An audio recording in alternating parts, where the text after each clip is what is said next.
Chapter 12. Her mother shook her gently awake. "Coraline," she said, "darling, what a funny place to fall asleep. And really, this room is only for best. We looked all over the house for you." Coraline stretched and blinked.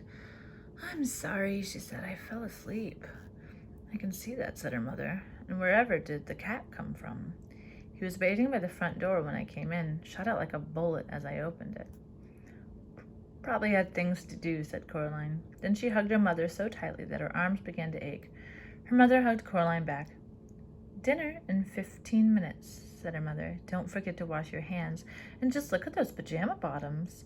What did you do to your poor knee?" "I tripped," said Coraline. She went into the bathroom and she washed her hands and cleaned her bloody knee. She put ointment on her cuts and scrapes. She went into her bedroom, her real bedroom, her true bedroom. She pushed her hands into the pockets of her dressing gown and she pulled out 3 marbles, a stone with a hole in it, the black key, and an empty snow globe. She shook the snow globe and watched the glittery snow swirl through the water to fill the empty world. She put it down and watched the snow fall, covering the place where the little couple had once stood. Coraline took a piece of string from her toy box and she strung the black key on the string. Then she knotted the string and hung it around her neck. "There," she said.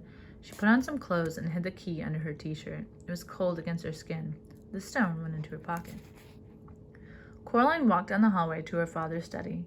He had his back to her, but she knew just on seeing them that his eyes, when he turned around, would be her father's kind gray eyes.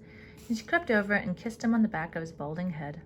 "Hello, Coraline," he said, and then he looked around and smiled at her. "What was that for?" "Nothing," said Coraline. "I just miss you sometimes, that's all." "Oh, good," he said. He put the computer to sleep, stood up, and then for no reason at all, he picked Coraline up, which he had not done for such a long time, not since he had started pointing out to her she was much too old to be carried, and he carried her into the kitchen. Dinner that night was pizza, and even though it was homemade by her father, so the crust was alternatively thick and doughy and raw, or too thin and burnt, and even though he had put slices of green peppers on it, along with little meatballs, and of all things, pineapple chunks, Coraline ate the entire slice she had been given. Well, she ate everything except for the pineapple chunks, and soon enough it was bedtime. Coraline kept the key around her neck, but she put the gray marbles beneath her pillow, and in bed that night Coraline dreamed a dream. She was at a picnic under an old oak tree in a green meadow. The sun was high in the sky, and while there were distant fluffy white clouds on the horizon, the sky above her head was a deep, untroubled blue. There was a white linen cloth laid on the grass with bowls piled high with food. She could see salads and sandwiches, nuts and fruit jugs of lemonade, and water and thick chocolate milk. Coraline sat on one side of the table cloth while 3 other children took a side each. They were dressed in the oddest clothes. The smallest of them, sitting on Coraline's left, was a boy with red velvet knee breeches and frilly white shirt. His face was dirty, and he was piling his plate high with boiled new potatoes and with what looked like cold, whole-cooked trout. "This is the finest of picnics, lady," he said to her. "Yes," said Coraline. "I think it is. I wonder who organized it." "Why, I rather think you did, miss," said a tall girl sitting opposite Coraline. She wore a brown, rather shapeless dress and had a brown bonnet on her head which tied beneath her chin.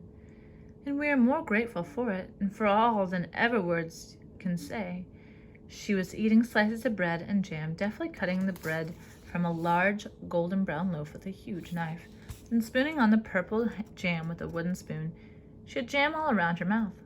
"Aye, this is the finest food I have eaten in centuries," said the girl on Coraline's right. She was a very pale child, dressed in what seemed to be spider's webs, with a circle of glittering silver set in her blonde hair. Coraline could have sworn that the girl had 2 wings, like dusty silver, but butterfly wings, not bird wings, coming out of her back. The girl's plate was piled high with pretty flowers. She smiled at Coraline, as if it had been a very long time since she had smiled. She had almost, but not quite, forgotten how Coraline found herself liking this girl immensely.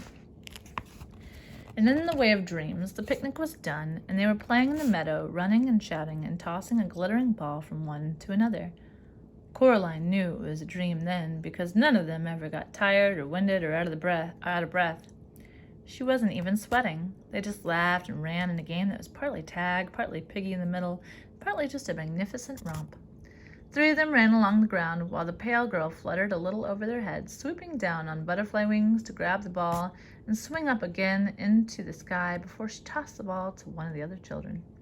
And then, without a word about it being spoken, the game was done, and the four of them went back to the picnic cloth, where the lunch dishes had been cleared away, and there were four bowls waiting for them, 3 of ice cream, 1 of honeysuckle flowers piled high. They ate with relish. "Thank you for coming to my party," said Coraline, "if it's mine." "The pleasure is ours, Coraline Jones," said the winged girl, nibbling another honeysuckle blossom. "If there were but something we could do for you to thank you and to reward you." "Aye," said the boy with red velvet breeches and the dirty face. He put out his hand and held Coraline's hand with his own. It was warm now. "It was a very fine thing you did for us, miss," said the tall girl. She had a smear of chocolate ice cream all around her lips. "I'm just pleased it's all over," said Coraline. Was it her imagination, or did a shadow cross the face of the other children at the picnic? The winged girl, the circlet in her hair glittering like a star, rested her finger for a moment on the back of Coraline's hand. "It is over and done for us," she said. "This is our staging post. From here, we 3 will set out for uncharted lands, and what comes after, no one alive can say." She stopped talking. "There's a but, isn't there?" said Coraline. "I can feel it like a rain cloud." The boy on her left tried to smile bravely, but his lower lip began to tremble, and he bit at it with his upper teeth and said nothing.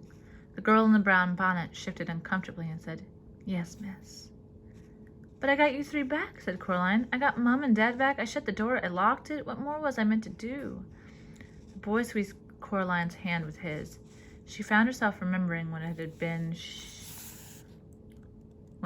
she trying to reassure him when he was little more than a cold memory in the darkness. "Well, can't you give me a clue?" asked Coraline. "Isn't there something you can tell me?" "The beldam swore by her good right hand," said the tall girl, "but she lied." My governess," said the boy, "used to say that nobody has ever given more to a shoulder than he or she can bear." He shrugged as he said this, if he had not yet made his own mind up whether it was or not it was true. "We wish you luck," said the winged girl. "Good fortune and wisdom and courage, although you have already shown that you have all 3 of these blessings, and in abundance." "She hates you," blurted out the boy. "She hasn't lost anything for so long. Be wise, be brave, be tricky." "But it's not fair," said Coraline in her dream angrily. "It's just not fair. It should be over." The boy with the dirty face stood up and hugged Coraline tightly. "Take comfort in this," he whispered. "Thou art alive, thou livest." And in her dream, Coraline saw that the sun had set, and the stars were twinkling in the darkening sky. Coraline stood in the meadow, and she watched as the 3 children, 2 of them walking, 1 flying, went away from her across the grass, silver in the light of the huge moon. The 3 of them came to a small wooden bridge over a stream. They stopped there and turned and waved, and Coraline waved back, and what came after was darkness. Coraline woke in the early hours of the morning, convinced she had heard something moving, but unsure what it was. She waited. Something made a huge rustling noise outside her bedroom door. She wondered if it was a rat. The door rattled. Coraline clambered out of bed. "Go away," said Coraline sharply. "Go away or you'll be sorry." There was a pause. Then whatever it was scuttled away down the hall. There was something odd and irregular about its footsteps, if they were footsteps. Coraline found herself wondering if it were perhaps a rat with an extra leg. "It isn't over, is it?" she said to herself. Then she opened the bedroom door. The gray pre-dawn light showed her the whole of the corridor, completely deserted. She went toward the front door, sparing a hasty glance back at the wardrobe door, mirror hanging on the wall at the other end of the hallway. Seeing nothing but her own pale face staring back at her, looking sleepy and serious, gentle, reassuring snores came from her parents' room, but the door was closed. All the doors of the corridor were closed. Whatever the scuttling thing was, it had to be here somewhere. Coraline opened the front door and looked at the gray sky.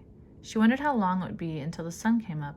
wondered whether her dream had been a true thing, while knowing in her heart that it had been something she had taken to be part of the shadow under the hall couch, detached itself from the couch and made a mad, scrabbling rush on its long white legs, heading for the front door.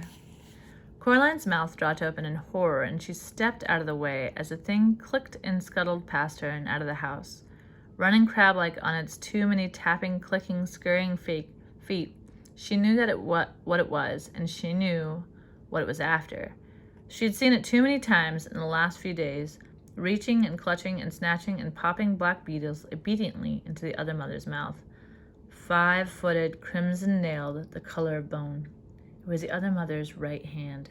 It wanted the black key.